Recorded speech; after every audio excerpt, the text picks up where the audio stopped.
Je suis Faye Florentine Caristan, présidente nationale des 2 millions de filles pour Babou. Je suis avec la secrétaire chargée de la communication, mademoiselle Goré Raïssa, et madame Doué Madeleine, présidente de la section de Hermankono. Madame Péda Georgette, présidente de la section Zougoubou. À la suite de la rébellion armée de 2002, qui a tenté de renverser le président Laurent Gbagbo, des filles déterminées à résister se sont organisées autour d'un mouvement qu'on appelle 2 millions de filles pour Gbagbo. Et ce mouvement a pour objectif de soutenir avec détermination le programme du président Laurent Gbagbo. Les femmes ivoiriennes ont toujours été au front quand il s'agit de la lutte contre l'impérialisme. Vous savez déjà qu'en février 1949, à la suite de l'arrestation des membres du comité directeur du PDC-RDA, des femmes dirigées par Marie Corée ont marché sur Grand Bassam pour exiger la libération des prisonniers politiques.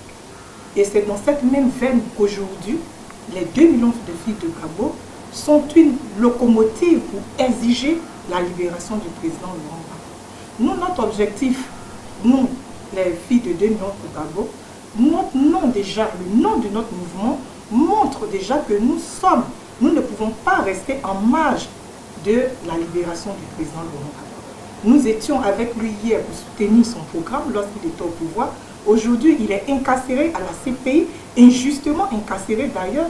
Nous ne pouvons donc pas rester en marge.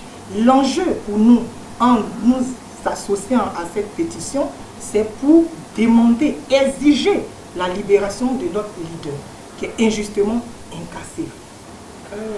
Cette initiative lancée par le Premier ministre Joseph Frigo et le président Bernard Badier du CNRD est une bonne initiative. Elle vient à point nommé. Et c'est une initiative, ils ne peuvent pas, parce qu'ils sont hommes de lettres bien sûr, un autre homme de lettres est incarcéré, mais ne voyez pas surtout une solidarité littéraire. Vous voyez plutôt une injustice qui doit être corrigée. C'est par rapport à cette injustice que ces 2 grands hommes d'État ont décidé de lancer une pétition internationale parce que le président Laurent Gbagbo est injustement incarcéré par la France-Afrique. Bon, les gens peuvent dire toujours ce qu'ils veulent, mais la pétition, elle est importante parce que c'est l'engagement du citoyen du monde qui peut libérer le président Laurent Gbagbo. Il n'est pas incarcéré pour un problème juridique. À la CPI, il n'y a pas de justice. Donc, nous devons nous lever tous. Le monde entier doit se lever pour exiger sa libération. Et c'est dans cette perspective que la pétition a été lancée. Et nous pensons que cette pétition est une pression morale puisqu'elle témoigne de la volonté du monde entier de voir le président Laurent Gbagbo libre. Vous savez que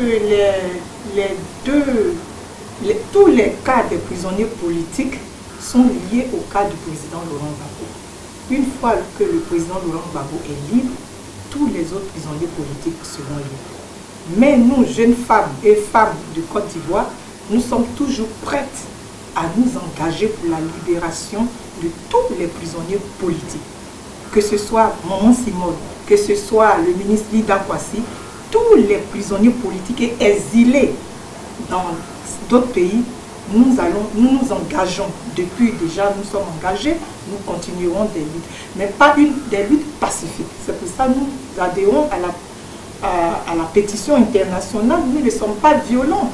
Nous, aux Gbagboïstes, nous ne sommes pas violents. Nous ne pouvons pas sortir avec des gourdins par-ci, par-là pour attaquer. Non.